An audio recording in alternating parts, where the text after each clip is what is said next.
I'm Bridget Stomberg. And I'm Lisa DeSimone. And this is Taxes for the Masses. Today's episode is on the potential abuse of the Employee Retention Tax Credit. During the pandemic, Congress created the Employee Retention Tax Credit, a payroll tax credit designed to incentivize businesses to retain and pay their employees during government shutdowns. We talked about details of the credit on a prior episode. In today's episode, we discuss the unexpected and potentially unjustified magnitude of credit payments.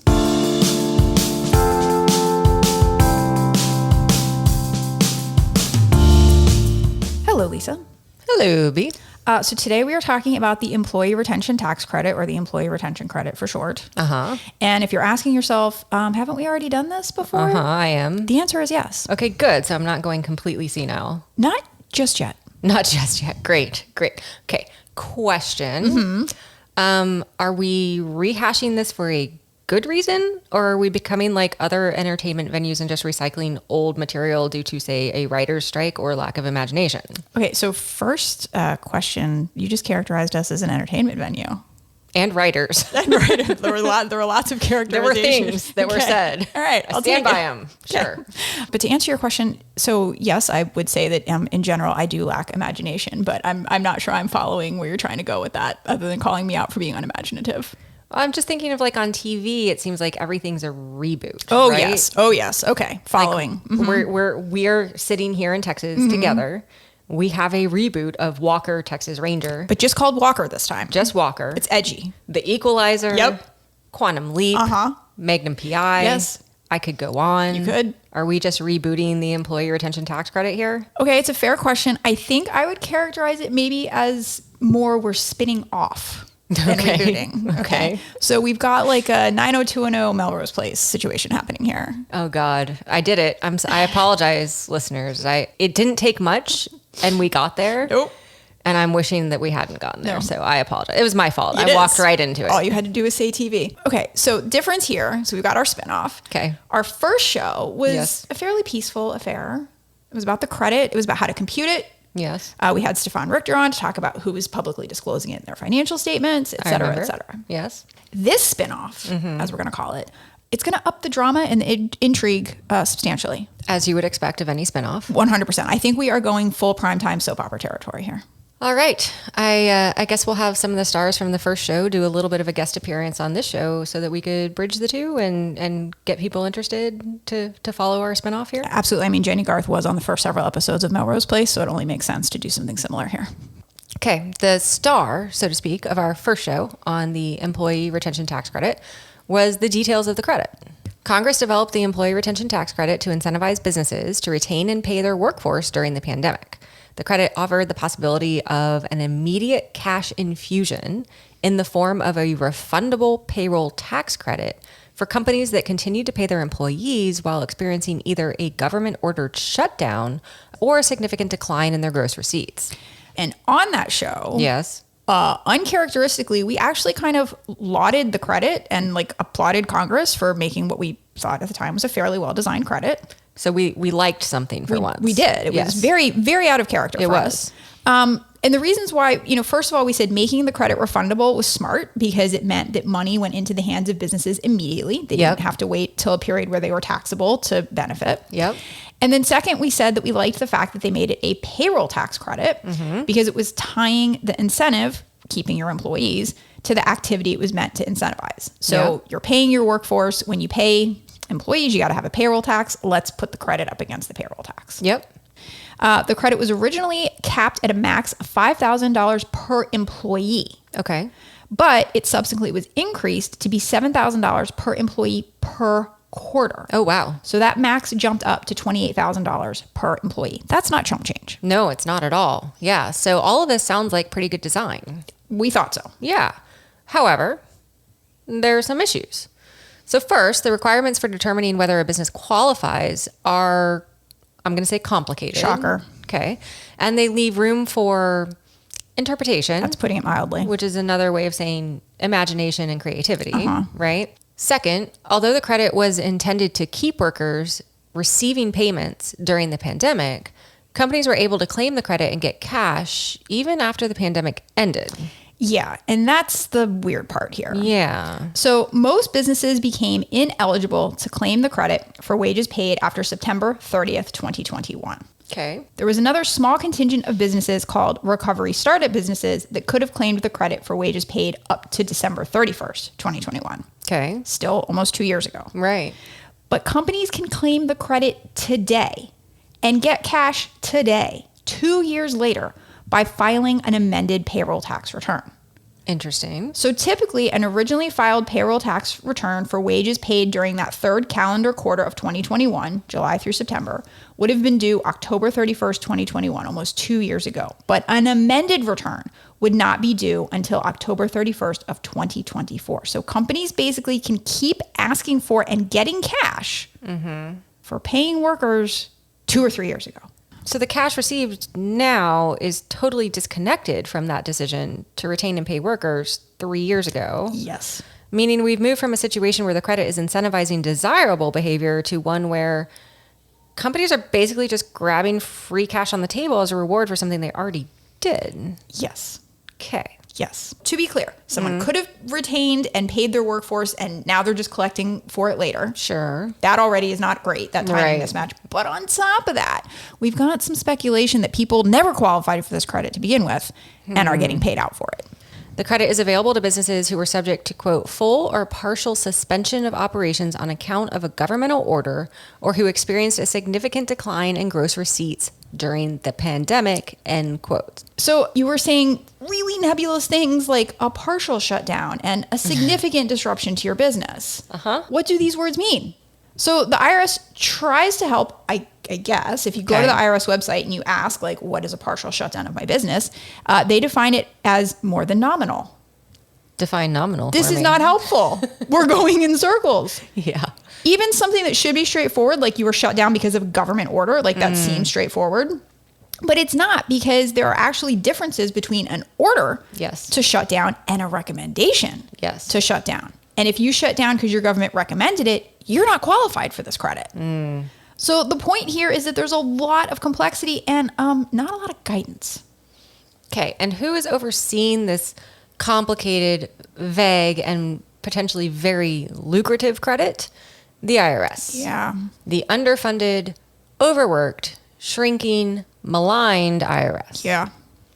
You've basically got a perfect storm here, a maximum of $28,000 per employee credit that it seems like any business could possibly claim eligibility for.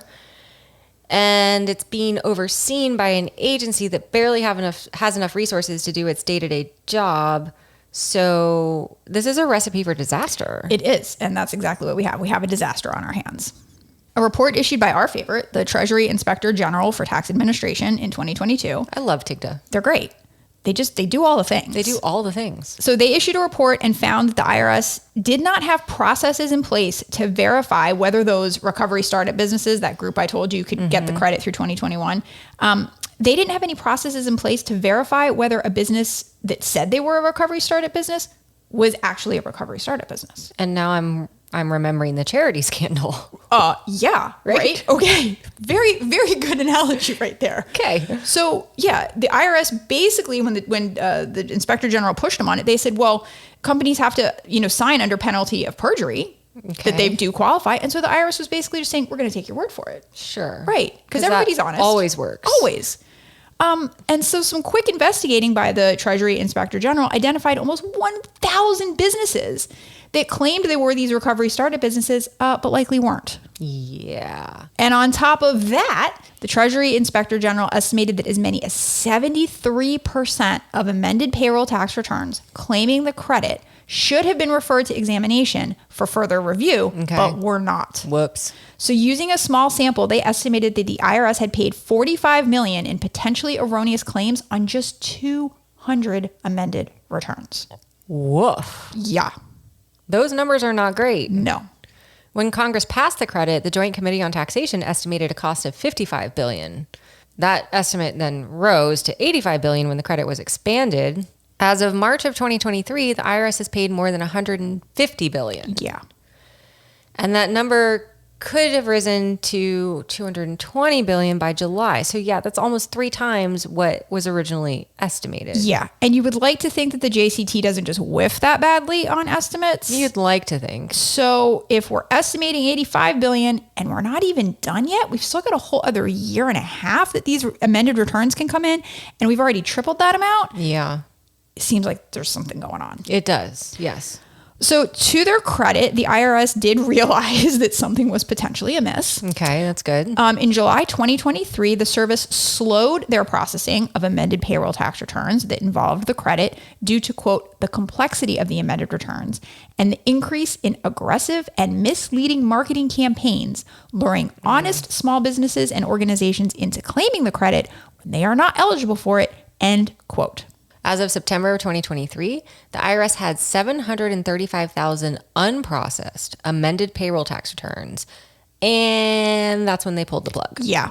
On September 14th of 2023, IRS Commissioner Danny Werfel called for an immediate moratorium on processing new credit claims. This moratorium will run through at least the end of 2023 and was issued in response to these concerns that a large portion of those new claims are not actually eligible and result from, we're going to be generous here We are. and say innocent taxpayers who are being scammed by aggressive promoters and marketers who all take a cut of whatever is claimed by the innocent taxpayers. Okay, so innocent taxpayers being scammed by aggressive promoters. I told you this was going to be a dramatic spinoff. You did. You didn't lie. Now I want to hear more about these aggressive scammers.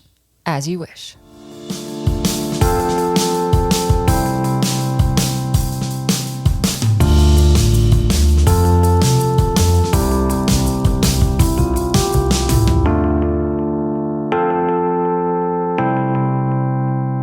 We've talked about how the complexity of the law and the underfunding of the IRS both contributed to a much larger than expected uptake of the employee retention tax credit. So now let's shift our focus and talk about the army of promoters and marketers out there who are pushing companies to file potentially bogus claims. Yeah, so the credit spawned a wave of what the media is calling ERC mills, employee retention credit mills. Okay. And these are basically shady promoters that are reaching out to honest businesses in an attempt to convince them that they qualify for the credit, charge them sometimes pretty exorbitant fees, and potentially leave them holding the bag if they eventually wind up not qualifying and the IRS tries to claim back some of that refund that it paid. Right. The Wall Street Journal has reported extensively on these ERC mills. These firms exist with the sole objective of getting more businesses to file amended payroll tax returns to claim the credit. And they use radio, online, and TV ads in addition to cold calling businesses in order to pitch the credit to them. So you have started to watch football. I have, NFL. Have you seen one? I think there was one on during the Super Bowl. There was like an employee retention tax credit. Okay. I just started to watch football. Well, I mean, timing is all messed up here, right? That's true. So, That's true. I mean, that was a decision I made a year ago, but I could Go back. claim the knowledge now. Yeah. Watch it again. Sure. So I'm pretty sure it was during the Super Bowl. Don't quote me on that. But the Modern Family, the actor who plays the dad, Yeah. Ty Burrell, he appeared in an ad about the employee retention tax credit. This is crazy to me. It was for a company called Innovation Refunds. Okay. And in one of the ads, Ty and the small business owner are walking down the street, and the small business owner says, that his tax accountant told him that he didn't qualify for the ERC. Okay. And Ty Burrell says, we should go get a second opinion. So that's like kind of the theme of the ad. Like, go get a second opinion. A qualified CPA tells you don't qualify. Go ask someone else. They're called ERC mills because this is exactly what happened with people who couldn't get prescriptions from their primary care physician. And so went to the doctor who was willing to prescribe all sorts of opioids left and right. Excellent. Yes. Okay. So Howard Mackler, he's the CEO of Innovation Refunds. And he was quoted by the Wall Street Journal as saying his firm spent $10 million a month on marketing, advertising for the credit, and that their company has filed over 4,000 refund claims, totaling over $1.3 billion of refunds. Yowzer. That's one company. According to the Wall Street Journal, one business owner paid Innovation Refunds 25% of the refund in order to process the claim. That's a lot. That's a lot. The owner's regular accountant offered to complete the filing for much less and also estimated that the business qualified for a much smaller credit. Hence, get the second opinion. Yeah. Another consulting firm called Bottom Line Concepts says it has filed over $6 billion in ERC tax refund claims for clients. Whew. And in the process collected just over $1 billion in fees for themselves. Wow. Now, Bottom Line has an interesting approach. They pay commissions to, quote, affiliates who connect potential clients to the consulting firm. Mm-hmm. So the firm charges companies a fee equal to anywhere between 15 and 25% of the refund they receive. Oof. Then they pass 10% of that amount on to the affiliate who made the client introduction. Okay, now one could argue. Okay. I'm trying here. Let's hear it. That the 15 to 25% fee is, quote, worth it. All right. Because Bottom Line and these other consulting firms are doing the hard work of determining if the company qualifies for the credit or not. Okay. But according to the Wall Street Journal, while Bottom Line does the calculations for its clients, it leaves it to the business to determine if it's even eligible for the credit or not. So, no, not worth it. No. Paying someone 15 to 25% to do addition and subtraction? No. Okay, so this is bad. This is not good. And we all know it's bad. So you may be asking, what is the IRS doing to stop these promoters? With all of their time and resources. Okay. All right. We're doing what we can do. Okay. So the most immediate thing they're doing is trying to educate taxpayers. Oh, I like that. So the IRS has created an interactive website for businesses to use to check their eligibility for the credit. Okay. And before you get too excited that I just used the phrase interactive website in the context of the IRS, let me say that I tried it. Okay. It was a website. Okay. It was interactive. Oh, okay. Whether it was useful, unclear. Okay. So I tried different combinations of answers to the questions, and a couple times I got the response, maybe eligible. Super helpful. And then I got redirected to another page of FAQs to go figure out on my own if I was eligible. Okay. The IRS webpage dedicated to the employee retention tax credit also has that Q&A section related to scams. Warning signs include receiving a cold call, somebody claiming it's an easy application process, which I think we've sufficiently refuted. That is dead. Fees based on a percentage of the refund amount. Like 15 to 25%. Sounds familiar. In general, the IRS warns taxpayers to avoid working with tax preparers who charge contingency fees. In any setting. In any setting.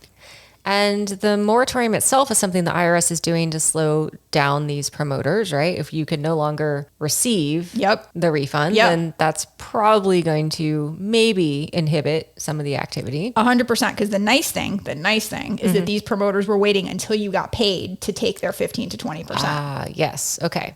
When the IRS announced the moratorium, it said it was doing so amid, quote, rising concerns about a flood of improper claims and in order to protect honest small business owners from scams. The IRS is trying to protect against tax fraud and also to protect businesses from facing penalties and interest stemming from these bogus claims. So they're trying. They are trying. And it turns out that the moratorium might actually be working. Oh, that's nice to hear. So the Des Moines Register reported that this innovation refunds company planned to lay off about 40% of its workforce right after the IRS issued the moratorium. And lest we have to wonder, is this correlation or causation? Okay. Right? Because one does not imply the other. The company's VP of communications cleared that up for us. Okay. And confirmed that the layoffs were, in fact, the direct result of the moratorium. Okay. The company said they didn't think it would be fair to take new applications just in case the IRS suddenly changed the criteria for claiming the credit, which actually the IRS cannot do. Right. Very kind. Yeah. Very kind. The IRS has also been working with the Justice Department and its own criminal investigation division to identify fraud and promoters of fraudulent claims. As of July 31, the Criminal Investigation Division has initiated 252 investigations involving over $2.8 billion of potentially fraudulent claims. And there have been 15 federally charged cases. 6 of those have resulted in convictions, and 4 of those have reached the sentencing phase, with the average sentence being 21 months. So there are some consequences yes. to these actions. Yes, makes sense.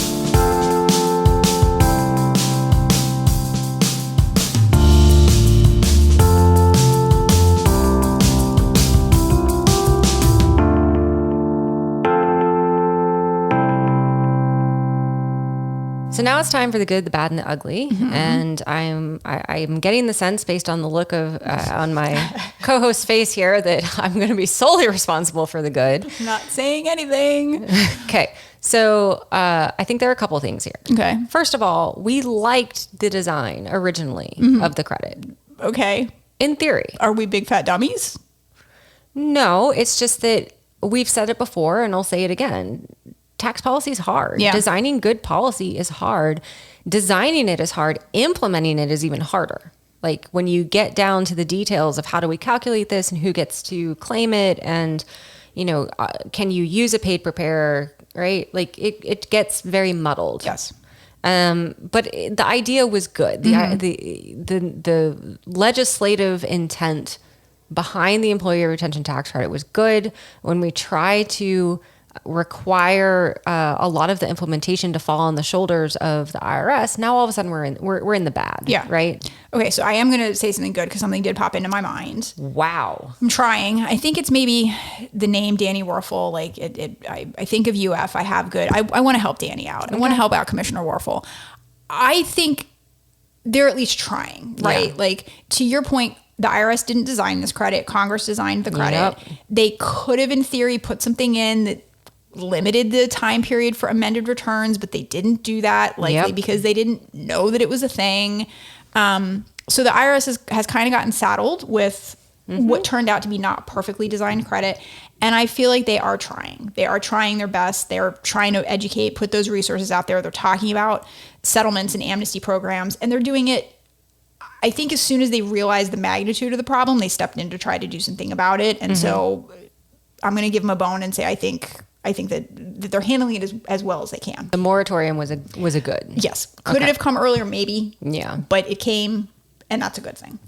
Bad, I think, here is fairly obvious that you've got these companies and people stepping in and taking advantage of a situation where the IRS was handed something really big and complicated, didn't have the resources to undertake it, and now you have a whole bunch of people clamoring, trying to get this money that they may or may not deserve, driven by these greedy, not fully forthcoming, not fully on the up and up promoters and marketers. And I'm going to just drag that right into ugly territory. Yeah. We've said, and as everyone listening to this podcast knows, taxes are complicated. It's not fair to expect the average taxpayer to fully understand the intricacies of a complex strategy that a tax provider is trying to quote unquote sell them. You're trusting them. You're relying on them. And if you can wind up getting penalized for trusting and taking advantage of something that somebody told you was okay, that doesn't feel great. It doesn't. And I think last thing I'll say, this goes back to something that Ayushi Roy talked about on the episode where we welcomed her, about how many social initiatives and benefits we administer through the tax system. Yes. And this was another example. There were other ways that Congress could have gotten money into the hands of employers who were paying and retaining their workforce, but they chose to take the tax route. And this is what you get.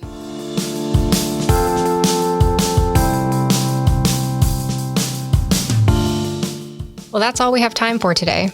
Be sure to join us for more tax nerdery on future episodes of Taxes for the Masses.